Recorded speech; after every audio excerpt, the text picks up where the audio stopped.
Здравствуйте. Мы продолжаем беседы с настоятелем Староладожского Никольского мужского монастыря игуменом Филаретом. Отец Филарет, приветствую вас. Здравствуйте. Здравствуйте, дорогие братья и сестры. Я очень рад нашей встрече. Спасибо вам огромное за приглашение.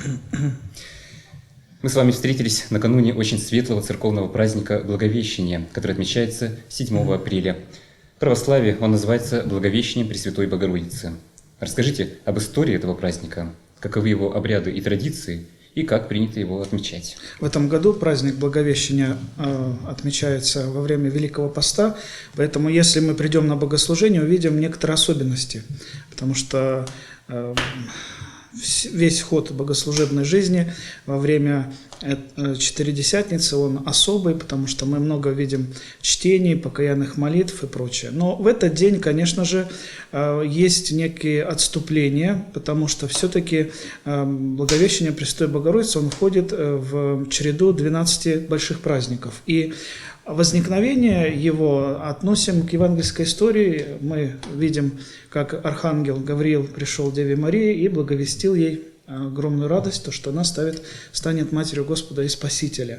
В этом смысл. И вы знаете, главная молитва, так сказать, тропарь, который мы будем слушать во время богослужений, дней спасения нашего главизна. То есть сегодня, сейчас начинается спасение каждого человека, человеческого рода. Поэтому, конечно, Благовещение – это праздник особой радости, когда мы прославляем Пресвятую Богородицу, Деву Марию, которая согласилась стать Матерью Всевышнего.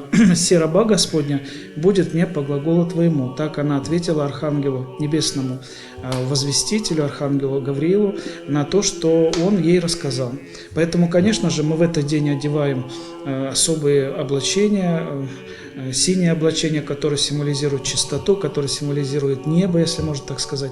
Поэтому, конечно, будут свои особенности, но настроение, конечно, у каждого христианина в этот день особое, праздничное. Вот. Недавно в Никольском монастыре прошло совещание рабочей группы по организации традиционных Никольских дней. Ожидается большое количество участников праздника. Это будут паломники и туристы. Как всегда, состоится крестный ход. В этом году он начнется от стен древней Никольской обители, и его маршрут будет пролегать до Новой Ладоги. Давайте расскажем нашим зрителям о том, что это за событие, и, если можно, несколько слов о программе этого масштабного праздника. В новостных разделах уже было упомянуто, что рабочая группа провела у нас в монастыре первое заседание. Определили мы важные направления деятельности, кто за что будет отвечать. Так вот, наш Никольский монастырь, хочу сказать, Никольские дни – это, конечно же, 22 мая. Это день памяти святителя Николая Чудотворца. И традиционно празднования всегда проходили в Новой Ладоге. Но в этом году есть своя особенность. Было принято решение на уровне губернатора Ленинградской области, чтобы как-то объединить нашу Ладогу, не разделять старое и новое. Мы принимаем участие, наш монастырь принимает участие непосредственно в организации начала крестного хода, потому что все участники, планируется, что это будет где-то человек 500, они прибывают сюда на богослужение. В 10 часов в монастыре у нас начинается совершение божественной литургии, люди будут иметь возможность помолиться, причаститься, поисповедоваться, поставить свечи, приготовиться к этому подвигу, да, потому что крестный ход – это всегда подвиг. Мы обязательно рассмотрим вопрос, людей надо накормить, то есть они будут у нас обедать, будет полевая кухня и прочее. Эти вопросы мы все, конечно, прорабатываем. И где-то днем, уже где-то около часа, может быть, крестный ход, верующие, паломники, гости, духовенство от наших стен, от стен нашего монастыря направится в Новую Ладогу. Там есть свои особенности, которые люди со временем узнают, потому что крестный ход будет идти до путепровода, по законодательству шествия, собрания на мостах, путепроводы запрещены, поэтому там будут и специальные автобусы, которые перевезут. Но эти тонкости, детали сегодня рабочая группа, она прорабатывает, поэтому я думаю, что все будет сделано для удобства наших гостей.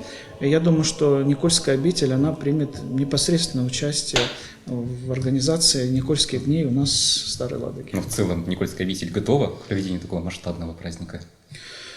Вот праздник сам покажет. Наши плюсы, наши минусы, сильные стороны, слабые.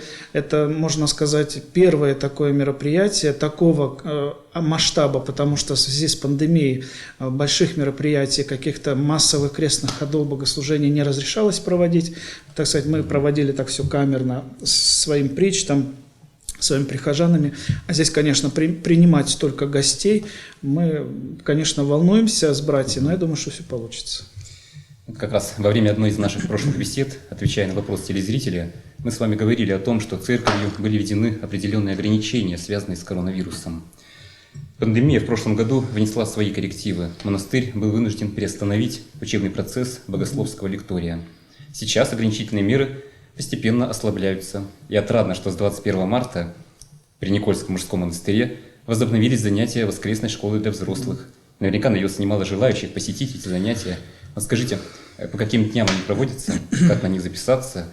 Ну и расскажите об этом направлении деятельности обители. Это очень интересно. Для того, чтобы как-то повышать уровень образования своих прихожан, при каждом приходе, при каждом монастыре организуются некие такие богословские, ну или воскресные школы, или евангельские кружки. Для чего они необходимы? Для того, чтобы люди могли, может быть, задавая вопросы или узнавая какую-то важную информацию о своей вере, духовно быть подкованными, образованными, начитанными. Потому что когда можно читать огромное количество литературы, но это всего лишь теория, а, конечно, нам нужна практика, общение с духовенством. Итак, вы уже правильно сказали, что 21 числа мы открыли наш богословский лекторий. Приходит людей немного, но это наши прихожане, где-то человек 15.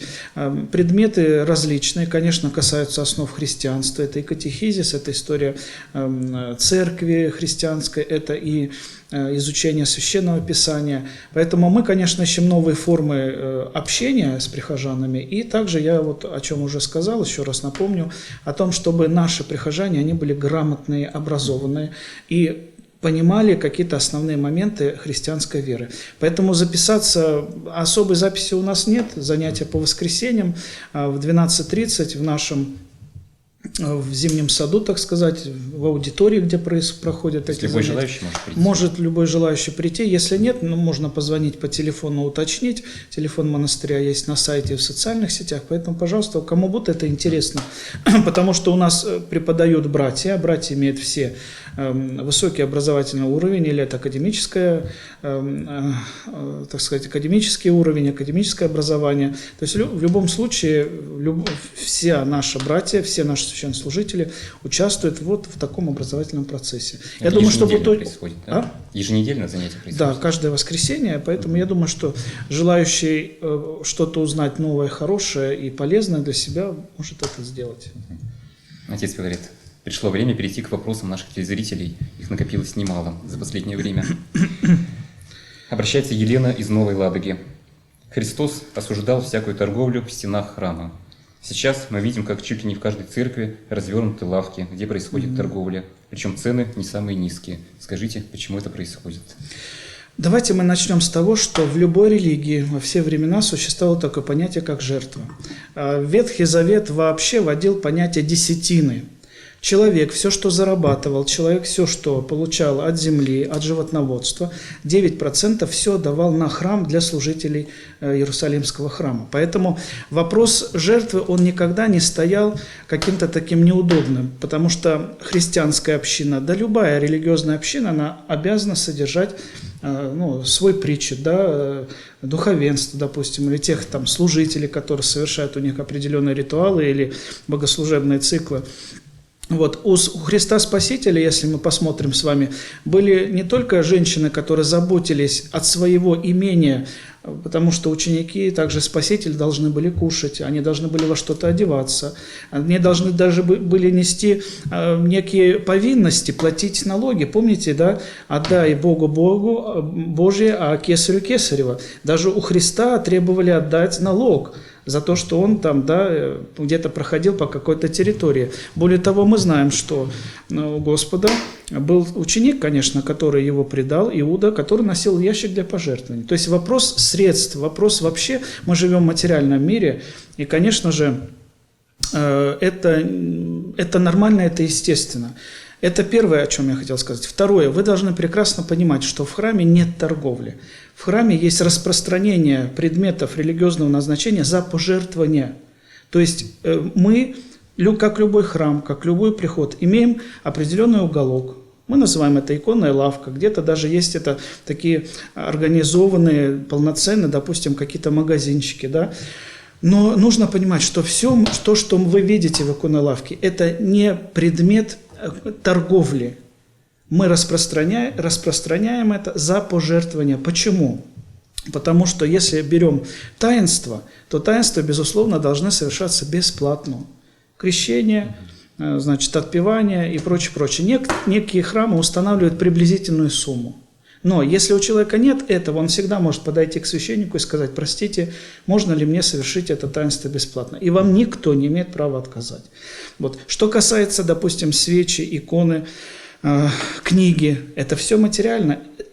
И это все делается из определенного материала, который нужно пройти. Плюс, конечно, плюс это делают люди, которые печатают эту книгу, которые выпускают эту икону, у которых есть семьи. И мы, покупая, приобретая, да, беря себе ту же икону, свечку в иконной лавке при храме, мы жертвуем на храм, но и мы участвуем в жизни тех людей, которые за нас, вот нам это сделали и изготовили. Это третье. А самое последнее, никогда из Священного Писания нельзя вынимать из контекста то, что произошло тогда в Иерусалиме. Вы только представьте Восточный базар. Вот перед Иерусалимским храмом было то же самое. Там продавали жертвенных животных, там сидели менялы, но более того, там совершалось такое, знаете, пренебрежение к закону, обманывали. Почему? Потому что, чтобы бросить копейку в карвану, то есть в ящик пожертвования, евреи должны были поменять римские деньги на иерусалимские шекели. То есть там были обменные, вот эти валютные, можно сказать, операции происходили. Поэтому и на этом фоне мы видим, и историки говорят, что допускались, ну так сказать, превышение, может, каких-то полномочий, обсчитывались люди, завышались какие-то налоги. Более того, это место использовалось как сегодня банки дают под проценты. То есть мы говорим не просто Господь выгнал торгашей, да, торговцев, а Он просто воспротивился тому, что Он увидел, что там действительно происходило беззаконие. Потому что людей обманывали, там обсчитывали, а процесс, вот как называется, когда менялись еврейские монеты на иерусалимские, потому что они считались нечистые, на римской монете были изображения или императора, или языческих богов, это было неприемлемо для религиозной жизни иудеев, и туда не заносились эти монеты.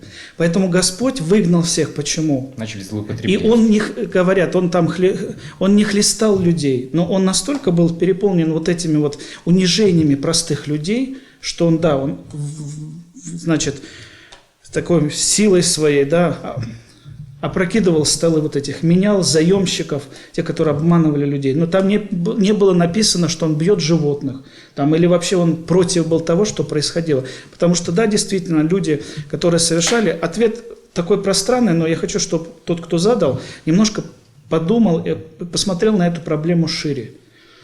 Поэтому здесь мой ответ на этот сложный вопрос будет вот таким. Спасибо. А я напомню, что нашу программу смотрит огромная аудитория благодаря телеканалу «Союз». Наша телезрительница из Донецка, которую тоже зовут Елена, спрашивает: считаете ли вы, Святой Отец, что раскольничество является большим грехом, и что разрыв связей с московским патриархатом и переходом в автокефалию связан с политикой? Когда мы посмотрим на историю Древней Церкви, то увидим, что были различные времена.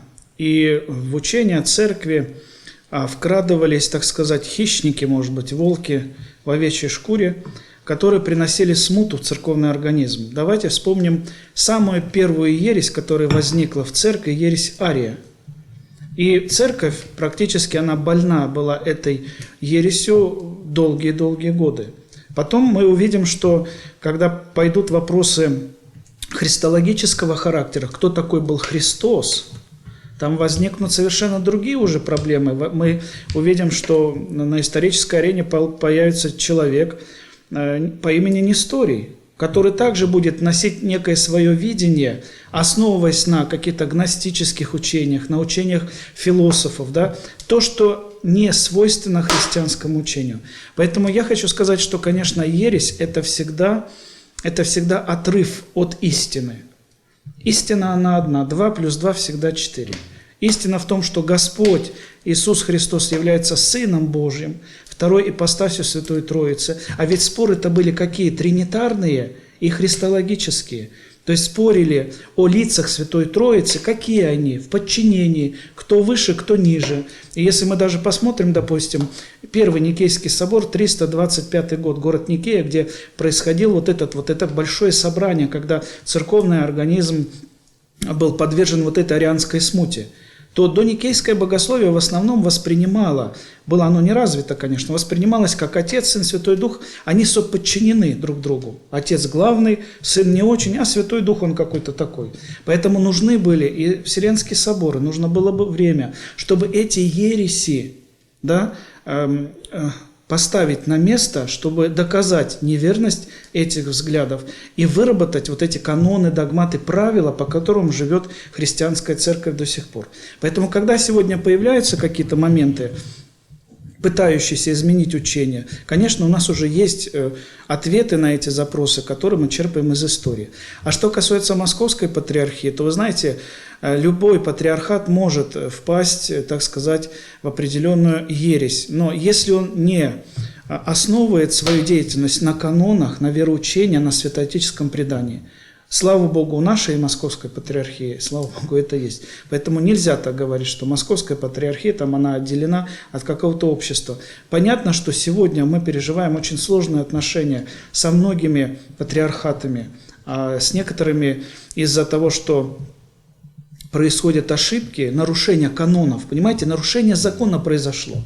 Так кто прав? Кто старается закон этот выполнить и показать, или тот, кто нарушил? А вот в нашей ситуации, в сегодняшнее время, я понимаю, почему человек задает этот вопрос, люди, которые нарушают закон, каноны, они говорят: нет, мы правы. Мы правильные. Каждый тянет то есть, одеяло на да, себя. то есть получается какой-то разрыв вот этих вот рамок правдивости и лживости происходит. Поэтому мой вот ответ на этот вопрос вот он к этому сводится. Еще один вопрос от Елены. Я вижу много примеров, когда частые посетители церквей и храмов, выйдя за их ворота, тут же начинают грешить, воровать, сплетничать, насылать проклятия на неугодных. При этом эти люди думают, что если они побывали в храме, то их грехи списались. Отец Филарет, считаете ли вы слабостью или злостным грехом, когда человек, только что отмоливший грехи, тут же продолжает грешить, выйдя из храма? И правильно, я считаю, что не обязательно часто ходить в храм, важнее верить в душе и стараться жить так, чтобы никому не навредить. Но вы знаете, вы в душе можете получать зарплату, вы в душе можете выйти замуж или жениться, вы в душе можете покушать. Но насколько это будет серьезно, если все делать в душе? Действительно, религиозный вопрос, он очень сложный. Почему? Потому что предполагает некие действия со стороны человека. И первый призыв Господа, который был обращен к людям, вообще к нам: покайтесь, ибо приблизилось Царство Небесное. Покаяние – это не просто отчет о грехах. И многие, к сожалению, люди так воспринимают. Поставил свечу, пошел там что-то прочитал, значит, священник положил эпитрахиль, произвел разрешительную молитву. Но вы знаете, что даже еще, по-моему, Кирилл Иерусалимский говорил: если ты неправильно, если ты неправильным духом, неправильным расположением подходишь к таинству, тебе таинство может не пойти в пользу. Если ты обманываешь, как священник тебя крестит, а Дух Святой крестить не будет. Какие интересные слова. Также и в любом таинстве. Если для вас таинство покаяния всего лишь отчет о проделанной работе, то так и получается. Вы зачитали список, вышли за территорию храма, и у вас началась обыденная жизнь. Вы опять же начали копить, так сказать, в копилку, складывать свои нехорошие поступки. Истинное покаяние, когда человек, покаявшись, больше не возвращается к этому. То есть, когда он на самом деле желает это сделать. Ну, конечно, истинное покаяние, еще раз скажу, слово покаяние греческое, и в буквальном смысле означает изменение сознания. Покаяние, еще раз хочу сказать, покаяние не отчет, а покаяние это внутреннее перерождение. Без Божьей помощи, без помощи, понимаете, ведь я всегда говорю, в нашей обыденной жизни. Если я хочу чему-то научиться, а покаянию тоже надо учиться. Я использую какие-то методические пособия, я читаю, я хожу на курсы, я посещаю сообщества. А если я еще пообщаюсь с носителем языка или с репетитором, то, допустим, я в английском или другом языке буду профессионалом со временем. Вот так же и в покаянии. Нельзя каяться в душе. А покаяние, оно предполагает человеческое расположение к новой жизни. И где-то надо эту точку поставить. А где? Где вы ее? На кухне поставите? В магазине? На берегу моря? У психолога? Или еще где-то? Нет. Точка новой жизни ставится в церкви. И мы видим, вот, кстати говоря, Великий пост мы вспоминали преподобную Марию Египетскую, которая была блудницей в своей жизни. Но она, услышав в храме определенные слова, она, попав в храм, даже, может быть, первоначально не осознавая гибельность своей жизни, но она с храма начала свое шествие к святости, стала святой. Поэтому, наверное, нам не надо осуждать других, смотреть, кто какой, какие грехи у того, как он поступает, а нам надо прежде всего, это все говорят святые отцы, начать с себя, менять себя. Тогда и мир мы увидим совершенно в других красках, совершенно, что есть люди хорошие, есть и люди праведные, которые стараются жить по заповедям, которые стараются стремиться идти к Богу. Вот. И церковь в этом, конечно же, помогает. Помогает, и, я бы сказал, очень здорово. Направляет на путь истинный. Следующий вопрос обращается Сергей из Волхова. Вот о чем он говорит. Священник из сестроя ведет группу для людей с алкогольной зависимостью. Отец Филарет, как вы считаете, может ли церковь оказать влияние в решении этой общественной проблемы? Многие организации берут на себя ответственность помогать людям в определенных сложностях. Да? Допустим, вот, алкогольная, наркотическая зависимость. Сегодня в нашей церкви распространены такие дома, места, кризисные центры для девушек, женщин, попавших в сложную ситуацию. Допустим, вопрос сохранения ребенка, да?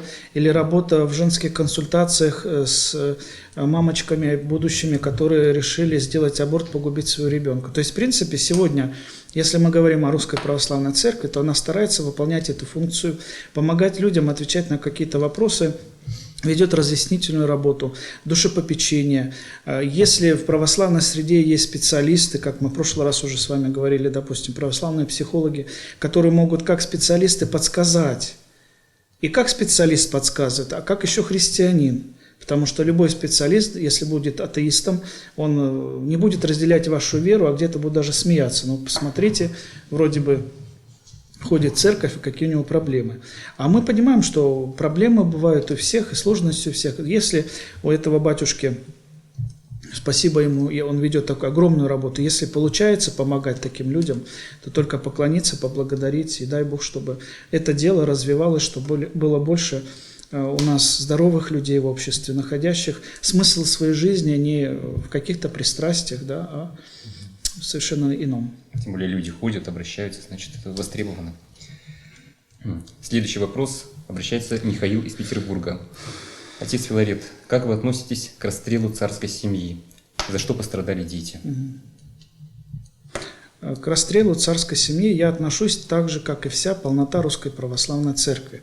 Вы знаете, что юбилейный собор в 2000 году, я, если не ошибаюсь, причислил царскую семью императора Николая, императрицу и их детей к лику святых, праведных. Конечно, по поводу этого было очень много разговора и споров, но мы с вами должны понимать, что эти люди отдали свою жизнь, не побоявшись ничего, сохраняя достоинство, а пострадали ради Христа, ради, наверное, того, ради чего страдали многие верующие в древней церкви, да и в советское время. Конечно, пытались убивать, расстреливать за антисоветскую деятельность или за еще что-то, но все-таки суть страданий этих людей, которые добровольно шли, отдавали себя и в лагеря, и которых приговаривали к высшей мере наказания, суть всего то, что происходило с другой стороны, вот тройки НКВД и прочее, эти палачи, которые беспощадно расстреливали тысячами людей, Здесь мы говорим о том, что центр и соль этого подвига сохраняется, все-таки свидетельство христианской веры. Что касается детей, это вопрос тоже непростой, потому что зачастую не только взрослые, но и дети могут попадать под волю злых, нехороших людей. Господь Иисус Христос в Евангелии прекрасно нам сказал, что Царство Божие внутри вас есть, все хорошее внутри вас есть, но и ад внутри человека есть. И если внутри человека кипит адское пламя ненависти к другому человеку, если для него заповедь «не убивай» не существует в принципе, то он убьет, он искалечит, он нанесет урон. И этому, к сожалению, подпадают не только взрослые, но и дети. Поэтому, конечно, это очень грустно и жалко, и всегда переживаешь, когда читаешь какие-то примеры.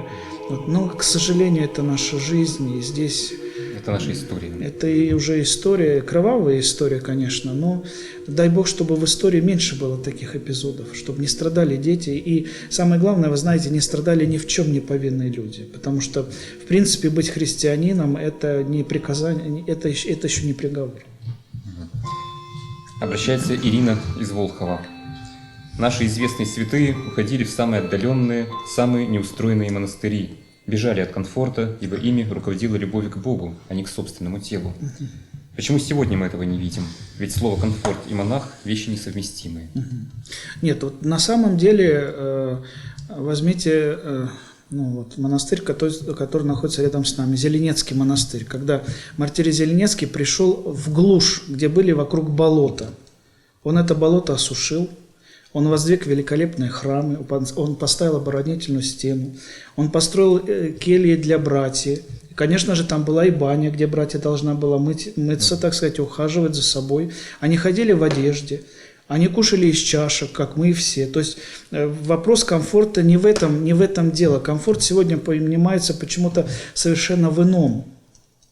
Но есть вещи, которые мы должны использовать сегодня, и это не считается каким-то, монастыри, как и всегда, они жили очень просто.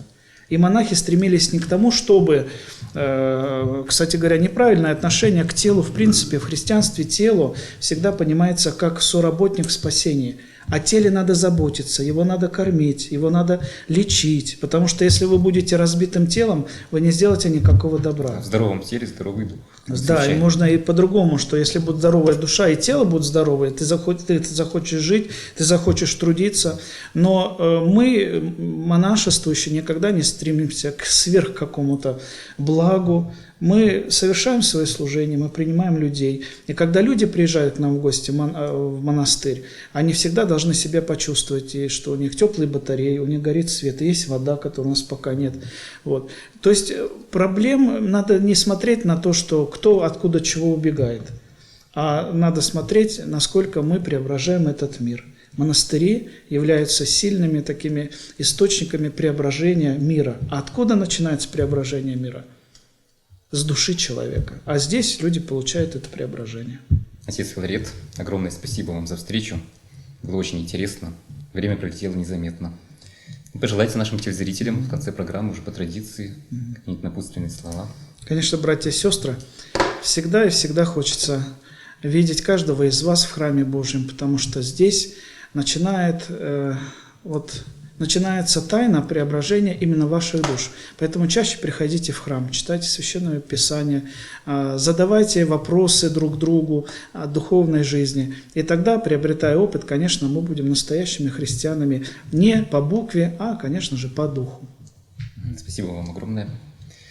А я напомню, что вы смотрели передачу «Беседы у камина». Дорогие друзья, вы можете задать свои вопросы игумену, отправив сообщение на сайт Староладожского Никольского мужского монастыря или в редакцию Волховского телевидения. На этом я с вами прощаюсь. Всего доброго и до встречи.